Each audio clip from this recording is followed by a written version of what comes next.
Good afternoon বন্ধুরা, আমি নতুন বলছি welcome back to my channel. তোমরা দেখতে থাকো বাড়িতে আমাদের কাঁঠাল বীজ দিয়ে রান্না, কুমড়ো ডাঁটা দিয়ে। ভালো লাগলে পাশে থাকো, সাথে থাকো, পুরোটাই দেখতে থাকো।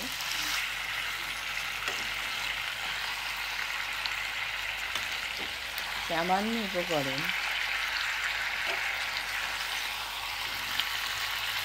উপকরণ দিয়ে আমি এই সারেতে আমলের তরকারি করেছি, কাঁঠাল বীজ দিয়ে, কুমড়ো দিয়ে, ডাঁটা দিয়ে। এগুলো কী ডাঁটা করা কি জানি না, যাই হোক। তো একটু আদা, একটু জিরে গুঁড়ো, একটু ধনে গুঁড়ো দিয়ে, মিষ্টি, নুন দিয়ে, হলুদ লঙ্কা তো থাকবেই, এই দিয়ে আমি শুধু এই তরকারিটা করেছি। এটা কিন্তু অপূর্ব হয়েছিল। তেলের মধ্যে একটু হিং ফোড়ন দিয়েছি। বন্ধুরা, আমার কিন্তু তোমাদের এই ডাঁটা একদম ডাঁটার চচ্চড়ি, যেটা বীজ দিয়ে, কুমড়ো দিয়ে তরকারি, কাঁঠালের বীজ দিয়ে, অবশ্যই জানাবে। সেটা কিন্তু তৈরি হয়ে গেছে। তো তোমরা দেখলে কেমন করে করলাম, আর দেখতে কত সুন্দর হয়েছে না? খুব সুন্দর দেখতে হয়েছে। আর এই ডাঁটা দিয়ে যখন করে তরকারি আমাদের মায়েরা তৈরি করতো, আগে অনেক খেয়েছি, কিন্তু এখন আর এতটাও বানানো হয় না। আজকে ভাবলাম যে তোমাদেরকে একটুখানি ডাঁটা চচ্চড়িটা তৈরি করছি, তো তোমাদেরকেও একটু দেখাই।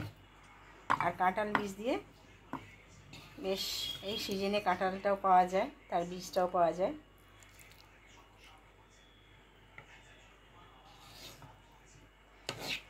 তোমাদের কেমন লাগলো জানাবে বন্ধুরা। খেতে তো অসাধারণ হয়, একটু মিষ্টি মিষ্টি, যেহেতু কুমড়ো আছে সেহেতু তো মিষ্টি হবেই।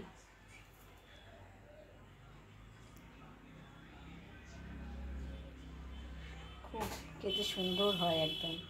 তোমরা সকলেই হয়তো জানো, প্রত্যেকেই জানো, কারণ এখন স্পেশাল বলে কিছু হয় না, এখন সব রান্না সবাই করতে পারে।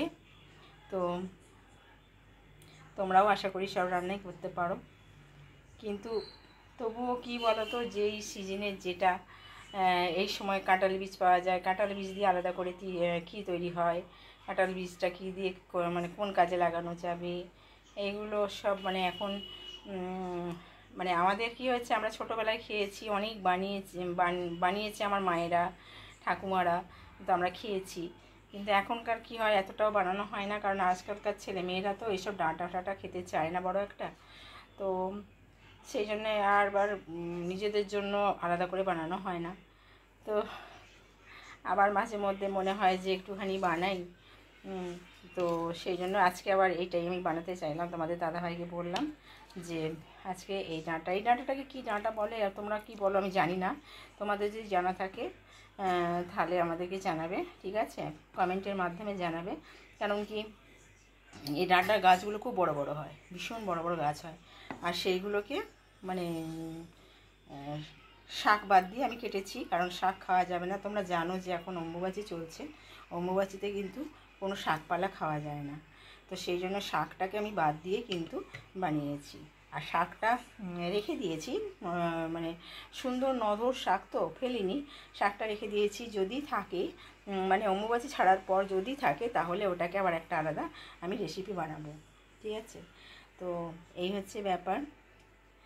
তো দেখো আমার কিন্তু একদম কমপ্লিট হয়ে গেছে, আর ওদিকে তোমাদের দাদাভাইও খেতে বসে যাচ্ছে।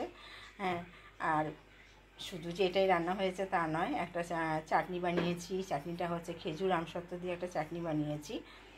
তো আজকে তোমাদের ডিটেলসে আমি কিছু দেখাতে পারলাম না, কারণ প্রচণ্ড গরম, তো অসম্ভব গরম। আর হচ্ছে কি যে গ্যাসের পাশে যখন আমি স্ট্যান্ডে এটা রাখছি ফোনটা, তখন কিন্তু ফোনটা গরম হয়ে যাচ্ছে, তো সেই জন্য তোমাদের ডিটেলসে দেখাতে পারলাম না। তো ঠিক আছে, চলো, আমাদের ডেলি লাইফ যখন প্রতিদিনই সব মানে কিছু না কিছু থাকবেই, তো তোমরা দেখতে থাকো বন্ধুরা। আর যদি তোমাদের ভালো লেগে থাকে তাহলে লাইক শেয়ার কমেন্ট করতে বন্ধুরা একদম ভুলবে না। আর দেশ বিদেশ যেখান থেকে আমার ভাই বোনেরা বন্ধুরা দেখছো, তাদের অসংখ্য অসংখ্য ধন্যবাদ, আন্তরিক ভালোবাসা। আর প্রত্যেককে এইভাবে আমার পুরো ভিডিওটা দেখার জন্য তোমাদেরকে মানে কি বলবো, অসংখ্য ভালোবাসা। তো এইভাবেই তোমরা পাশে থাকো, সাথে থাকো, আর এইভাবেই মুকুল সিম্পল লাইফকে সাপোর্ট করে যাও, ঠিক আছে। তো চলো, নেক্সট দিন আবার কোনো একটা ভিডিও নিয়ে আসবো, তাতে ব্লগ ভিডিওই হোক বা যে কোনো ভিডিও নিয়ে, রান্নাও হতে পারে, তো সেই ভিডিও নিয়ে আবার তোমাদের কাছে এসে হাজির হব। ততক্ষণে তোমরা সুস্থ থেকো, ভালো থেকো, আর সাবধানে থেকো বন্ধুরা। আর এই গরমে একটু জলটা বেশি করে খেও, যাতে করে শরীর ঠিক থাকে।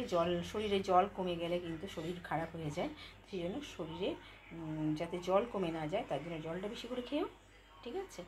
আর এইভাবেই মুকুলের পাশে থাকো, আর নতুন নতুন